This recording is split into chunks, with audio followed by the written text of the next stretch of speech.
스트레스를 많이 받으니까 도피하고 싶은 마음이 듭니다. 2024년 10월 23일 종교인 모임 수행법회 평화연구 세미나. 안녕하세요. 오늘은 민족의 화해와 평화를 위한 종교인 모임을 하는 날입니다. 스님은 새벽 수행과 명상을 마친 후 종교인 모임을 하기 위해 평화재단으로 향했습니다. 목사님, 신부님, 교무님, 주교님, 교령님이 모두 정토사회문화회관에 도착하자 다 함께 식사하며 모임을 시작했습니다. 식사를 마치고 평화재단 회의실로 자리를 이동하여 본격적으로 대화를 나누었습니다. 먼저 스님이 지난주에 지진 피해를 입은 튀르키예 시리아 접경 지역에 4,000명이 다니는 학교를 준공하고 온 소식을 나누어 주었습니다. 시리아는 내전이 10년 이상 지속되고 있고 거기다가 지진 피해가 워낙 컸잖아요. 그런 상황에서 4,000명이 다니는 큰 학교를 새로 짓다 보니까 준공식에 현지 정부 관계자들과 내빈들이 많이 왔고 호응이 좋았습니다. 박경주 주교님이 준공식 영상을 보고 난 소감을 이야기했습니다. 스님께서 정말 큰일을 하셨네요. 한강 작가가 노벨문학상을 받은 이유도 전 세계에서 일어나는 폭력에 대한 문제의식이 크게 작용한 것 같아요. 다음 주에는 또 어디로 가십니까? 부탄에 갑니다. 농업을 하고자 하는데 지난번에는 모내기를 함께 했고 이번에는 추수를 하면서 같이 대화를 나누려고 합니다. 스님께서는 몸으로 보시를 하시네요. 우리가 스님이 하시는 일을 도와주고 싶어도 함께 갈 수가 없으니까요. 우리는 그냥 멀리서 스님이 하시는 일이 잘 되기를 기도하는 수밖에 없어요. 돈만 지원해서는 문제를 해결할 수가 없어요. 농과 논 사이에 농로가 없어서 농로를 만들어 주려고 하는데 주민들은 논에 모를 하나라도 더 심어야 하는데 자기 논을 길로 내어주기가 쉽지 않습니다. 젊은 실무자는 그걸 이해를 못해요. 그래서 제가 가서 논두렁에 앉아서 주민들의 이야기를 충분히 들어주면서 앞으로 농로를 내는 것이 중요하다고 말하고 싶어요.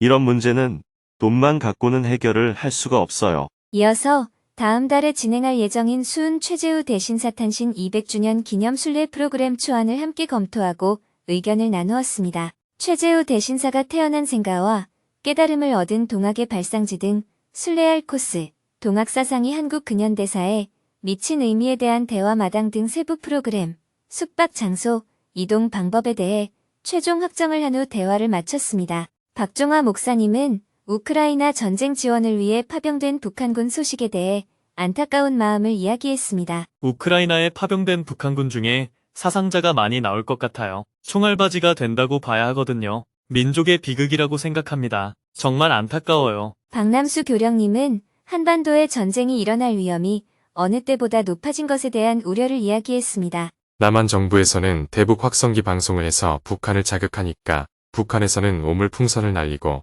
지금 파주, 철원, 연평도에 사는 사람들은 도저히 못 살겠다고 아우성인 상황입니다.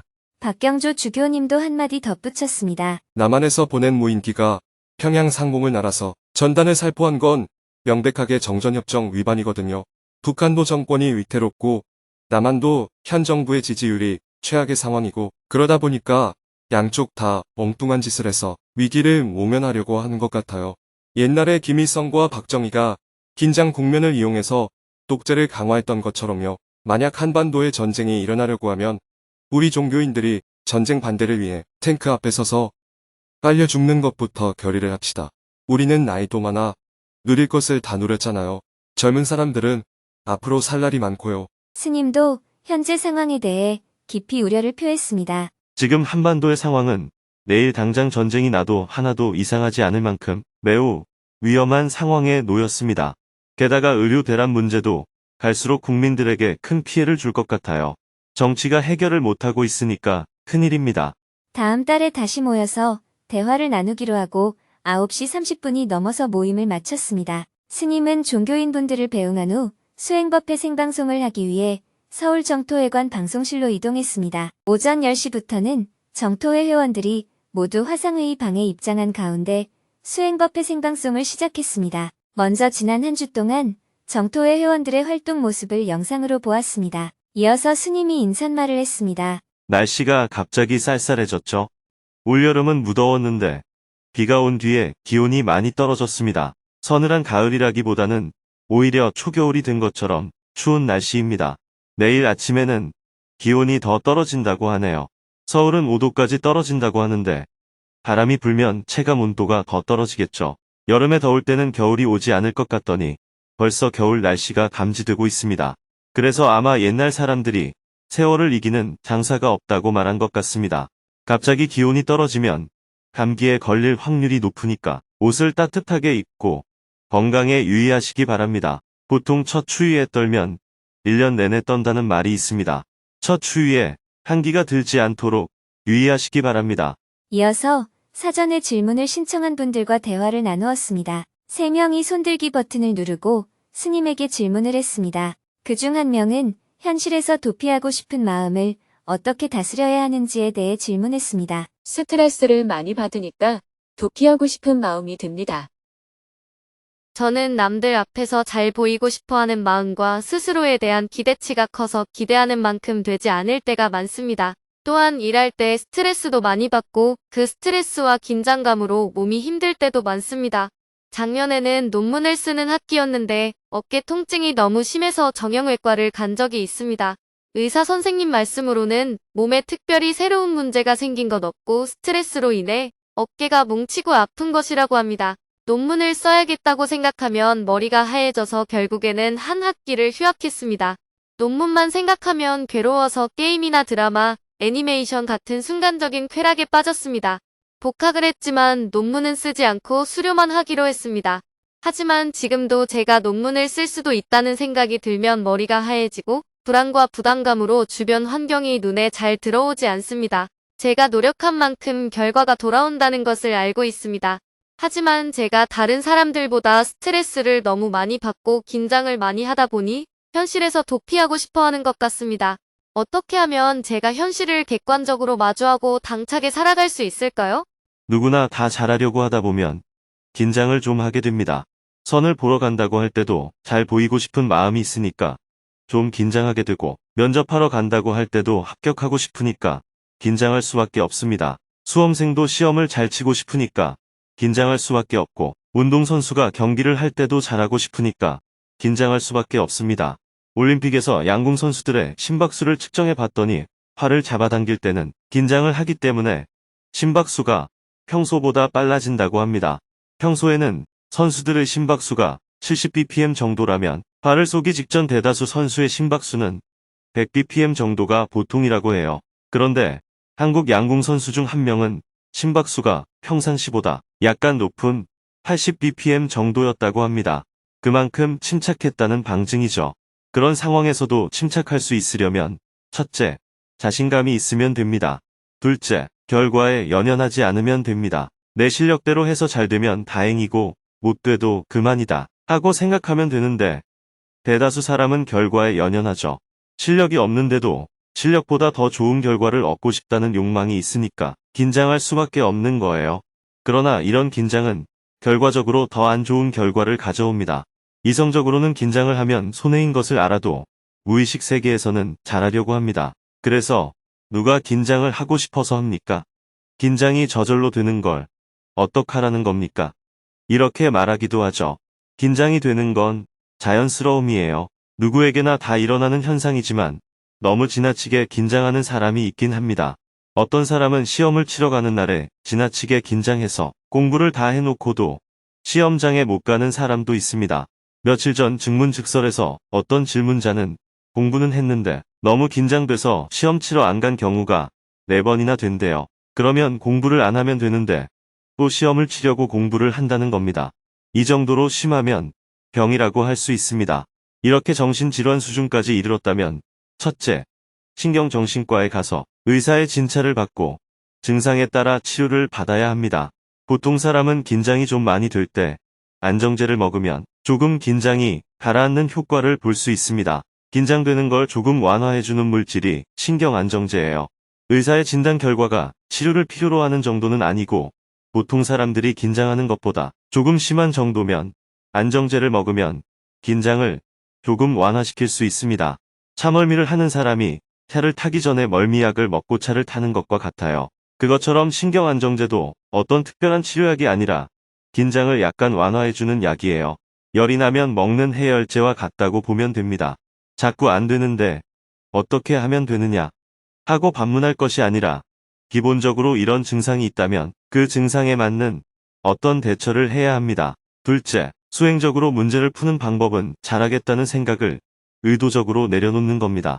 잘하려고 하다가 결국 긴장을 해서 결과가 더 나빠진다면 잘하겠다는 생각이 결과를 나쁘게 만드는 게 되잖아요. 잘하겠다고 생각하면 오히려 결과가 못 나오고 잘하겠다는 생각을 내려놓을 때 결과가 더 낫다면 잘하겠다는 생각이 들더라도 잘하겠다는 생각을 내려놓자. 이렇게 의도적으로 자기를 조절하는 게 필요합니다. 잘하겠다는 마음이 저절로 일어나더라도 잘하겠다고 하면 결과가 나빠지니까 그냥 있는 솜씨대로 하자. 이렇게 자꾸 자각을 하는 겁니다. 기대가 크면 실망이 크니까 기대를 좀 내려놓는 거예요. 저는 지금 잘하고 있습니다. 이렇게 기도문을 가지고 절을 해보세요. 욕심을 부리지 말고 그냥 지금도 이대로도 좋습니다. 하고 자기에게 암시를 주는 겁니다. 내가 하려고 하는 것이 돼서 결과가 더 좋으면 좋지만 안 되는 이대로도 좋습니다. 기도할 때마다 지금 이대로 좋습니다 하고 명심문을 되뇌면서 절을 해보세요. 셋째, 우리에게는 언제든지 마지막에 쓸 수 있는 36개라는 게 있습니다. 논문을 안 쓰면 됩니다. 논문을 써야 될 이유가 없어요. 논문을 쓸 때마다 너무 긴장이 된다면 논문을 안 쓰면 됩니다. 논문을 써야 된다는 스트레스 때문에 6개월을 휴학하고 매일 영화나 보고 그럴 바에야 논문을 안 쓰는 게 낫지 않나요? 왜 꼭 논문을 써야 합니까? 논문을 쓸 때마다 긴장이 되고 몸이 아프다는 것은 논문을 쓰는 것 자체가 질문자의 적성에 맞지 않다는 거예요. 누군가로부터 테스트를 받는 것이 질문자의 적성에는 전혀 맞지 않는 겁니다. 면접을 볼 때도 마찬가지예요. 그러면 질문자의 경우 직업을 가지려면 어떻게 해야 할까요? 테스트를 받지 않는 직업을 선택하면 됩니다. 농사를 짓거나 내가게를 꾸리는 일을 하면 남으로부터 테스트를 안 받아도 되잖아요. 장사가 잘 되려나는 긴장은 되겠지만 그건 내가 손해보면 되는 일입니다. 그러니 누구로부터 평가받는 직업을 안 가지면 됩니다. 자기 체질에 안 맞는 직업을 굳이 가질 이유가 없습니다. 자기 체질에 안 맞는 직업을 가지면 계속 긴장하게 되고 그것 때문에 앞으로 병이 날 텐데 왜 그런 직업을 갖느냐는 거예요. 첫째, 신경정신과에 가서 진찰을 받아야 합니다. 둘째, 안정제를 가지고 있다가 긴장될 때마다 먹는 거예요. 셋째, 매일 절을 하면서 지금 이대로 좋습니다 하고 마음을 안정시키는 기도를 해봅니다. 이렇게 대응을 해보고 도저히 안 되면 내 적성에 맞는 직업을 선택해서 살면 됩니다. 내 적성에 맞는 직장을 구한다는 관점을 가지면 아무 문제가 안 됩니다. 논문을 써야 한다는 부담 때문에 6개월간 방에 틀어박혀 있는 일, 논문을 안 쓰기로 하고 그냥 편안하게 사는 게 낫지 않나요? 그러나 36개는 처음부터 무조건 쓰면 안 됩니다. 36개가 상징하는 의미는 이걸 해도 안 되고 저걸 해도 안 된다면 항상 안 하는 길도 있다 하는 겁니다. 이것저것 다 해봐도 안 되면 항상 마지막에는 안 해버리는 길이 있습니다. 마지막 계책은 좀 가지고 있다가 나중에 써도 되니까 다른 것부터 먼저 해보시길 당부드립니다. 네, 감사합니다. 스님 말씀대로 할 수 있는 것을 다 해보고 마지막에 36개를 써보겠습니다. 계속해서 질문들이 이어졌습니다. 1시간 동안 증문즉서를 한 후 11시가 넘어서 생방송을 마쳤습니다. 방송실을 나온 스님은 다시 정토사회문화회관으로 이동했습니다. 점심 식사를 한 후 오후 1시부터 평화재단 연구 세미나에 참석했습니다. 이번 달 세미나 주제는 경쟁교육은 야만이다. 입니다. 김누리 중앙대학교 교수님이 3시간 동안 열정적으로 강의를 해주었습니다. 히틀러의 파시즘을 경험했던 독일은 68혁명 이후 빌리 브란트 정부가 히틀러의 세계관을 뿌리뽑는 것이 진정한 과거 청산의 출발점이라고 생각했습니다. 아우슈비츠가 더 이상 반복되어서는 안 된다는 것이 독일 교육개혁의 목표였고 야만적 경쟁 교육을 없앤 교육개혁의 결과로 가장 성숙한 나라가 되었습니다. 2020년 9월 초 그리스에 있는 시리아 난민촌 화재로 갈 데 없는 15,000명의 시리아 난민을 독일 정부가 2,700명을 먼저 수용하겠다는 발표에 40개 도시에서 수만 명의 항해 시위가 일어났습니다. 베를린 시위대는 피켓에 인간 졸엄에 걸맞은 거주지를 제공해라. 모두 독일로 보내라. 라고 글씨를 적어서 거리로 나왔습니다. 이런 성숙한 시민의식은 모두 경쟁 없는 교육에서 나온 것입니다. 교수님은 능력주의 이데올로기와 공정 이데올로기가 경쟁 이데올로기를 가속화시키고 있는 야만의 트라이앵글이 대한민국을 무너뜨리고 있다고 강조했습니다. 스님도 발표 내용을 경청하고 소감을 이야기했습니다. 발표한 내용을 잘 들었습니다. 사실은 교육을 개혁하기가 정치를 개혁하는 것보다 더 어렵습니다. 학부모, 교사, 교육행정, 새 집단이 모두 과거의 교육을 받은 경험밖에 없는데 아이들은 미래에 살아야 하거든요. 미래를 대비한 교육 개혁을 하자고 할 때 새 집단 중에 한 곳이라도 동조를 얻어야 하는데 쉽지가 않습니다. 그런데 교육감을 선거로 선출하니까 교육 개혁을 하게 되면 다음 선거에 떨어질 위험이 높잖아요. 그래서 개혁하기가 더 어려운 것 같아요. 교수님도 스님의 이야기에 전적으로 동의하면서 세 가지 해결책을 이야기했습니다. 저는 교육혁명을 위해 세 가지를 제안드리고 싶습니다. 첫째, 대학 입학시험을 없애야 합니다. 대학 입학시험이 존재하는 한 모든 교육개혁이 입시개혁으로만 끝나버립니다. 고등학교 졸업시험만 보도록 바꾸어야 합니다. 일정한 자격만 통과하면 누구든 대학에 갈 수 있도록 해줘야 합니다. 둘째, 서울대, 연세대, 고려대를 정점으로 한 대학 서열 체제를 없애야 합니다. 서열화된 대학에 입학하기 위한 경쟁이 교육으로 인식되는 한 어떤 교육개혁도 불가능합니다. 셋째, 대학 등록금을 없애야 합니다. 이렇게 주장하면 저를 이상주의자라고 이야기하는 분들이 많은데 이 세 가지는 이상이 아니라 유럽에서는 이미 일상이 되어 있습니다. 유럽에는 대학 입학시험이 있는 나라가 없어요. 이를 위해서는 학생, 교사, 학부모 100만 명이 광화문에 모여서 교육 촉구를 들어야 합니다. 우리는 공부하는 기계가 아니다. 우리는 졸업한 인간이다 하고 학생들이 외쳐야 합니다. 교사들이 각성해서 정치적 시민권을 회복해야 합니다. OECD 국가에서는 교사 출신 국회의원 비율이 평균 10%입니다. 교사들이 자기 목소리를 낼 수 있어야 실질적인 교육개혁이 가능합니다. 가장 확실한 방법은 교육 대통령을 선출하는 것입니다. 이렇게 해서 국민 여론, 정치권, 청와대를 모두 바꾸어야 교육개혁이 이루어질 수 있습니다. 우리가 노력하면 8년 안에 가능한 일일 수도 있다고 생각합니다. 교수님이 제시한 해결책을 끝으로 큰 박수와 함께 세미나를 마쳤습니다. 함께 기념사진을 찍은 후 교수님은 시리아 학교 준공식 소식을 봤다며 스님에 대한 존경의 마음을 표했습니다. 스님께서 지진 피해가 난 시리아의 학교를 짓고 나서 현지 주민들에게 시리아 국민들 스스로 문맹 퇴치를 위해 국민운동을 전개해야 한다고 하신 글을 봤어요. 스님의 글을 보고 너무 감명을 받았습니다. 남이 학교를 지어주면 남의 학교가 되잖아요. 자기들이 나서서 해야 자기 것이 되죠. 남이 도와주는 방식은 오래 지속되지 못해요. 교수님을 배웅한 후 오후 4시부터는 평화재단 기획위원들과 국내의 여론 동향과 평화재단 20주년 기념식을 비롯하여 평화재단의 사업 방향에 대해 회의를 했습니다. 해가 저물고 저녁 7시 30분부터는 서울 정토회관 방송실에서 저녁반 회원들을 위한 수행법회 생방송을 했습니다. 정토회 회원들이 모두 화상회의 방에 입장하자 스님이 인사말을 했습니다. 지난 일주일에도 많은 곳에서 자원봉사자들이 활동을 해주셨습니다. 봉사하신 모든 분께 감사드립니다. 정토회는 회원들의 자원봉사로 유지되고 있습니다. 또한 회원들의 보시로 세계 곳곳에 어려운 사람들을 돕는 많은 일을 해나가고 있습니다. 다시 한번 이런 자리를 빌려서 보시해주시고 봉사해주신 모든 분에게 감사를 드립니다. 정토회를 구성하는 사람들은 크게 회원과 전법회원 두 종류로 구분할 수 있습니다.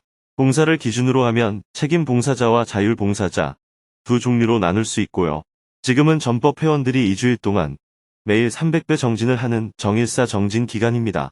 정일사 정진을 하지 않는 회원 여러분도 이 가을철에는 정진에 좀 더 집중했으면 좋겠다는 권유를 드립니다. 회원에게는 수행, 보시, 봉사가 권유사항입니다. 그러나 전법회원에게는 수행, 보시, 봉사가 반드시 해야 할 의무사항입니다. 그 이유는 전법회원들은 불교대학 학생과 경전대학 학생을 상대로 정토회를 대표해서 책임있는 역할을 해야 하기 때문입니다. 전법회원이 학생들에게 수행을 안내하려면 자기도 수행을 해야 하고, 봉사를 안내하려면 자기도 봉사를 해야 하고, 보시를 안내하려면 자기도 보시를 해야 합니다. 그래서 전법회원은 수행, 보시, 봉사의 실천 여부가 회원 자격 유지에도 영향을 주게 됩니다. 그러나 회원 여러분은 의무사항은 아니고 권유사항이지만 정진을 함께 했으면 좋겠다는 부탁 말씀을 드립니다. 저녁에는 4명이 사전에 질문을 신청하고 스님과 대화를 나누었습니다. 북한 이탈 주민들을 돕는 활동을 하다 보면 그들도 도움을 받고 나서 봉사 활동을 하고 싶어 합니다. 그럴 때 어떤 활동을 함께하면 좋을까요? 성인지 감수성에 대해 교육을 받았지만 구체적으로 어떻게 행동을 해야 하는지 궁금합니다. 스님의 법문 중에 죄의 본성이 없음을 아는 것이 진정한 참회이다 하는 말씀이 무슨 뜻인지 궁금합니다. 러시아와 북한이 군사 협력을 강화하고 북한군을 우크라이나 전쟁에 파병했습니다. 한반도에서의 전쟁 가능성이 어느 때보다 높아지고 있는데 이 상황을 어떻게 봐야 하나요? 생방송을 마치고 나니 밤 9시가 넘었습니다. 내일은 오전에 북한 전문가들과 조찬 모임을 한 후 평화재단을 찾아온 손님과 미팅을 하고 점심에는 인도 성지순례 준비회의를 하고 오후에는 증문즉설 TF팀과 온라인으로 회의를 하고 스리랑카에서 긴급구호 봉사 활동을 한 나말님과 미팅을 할 예정입니다.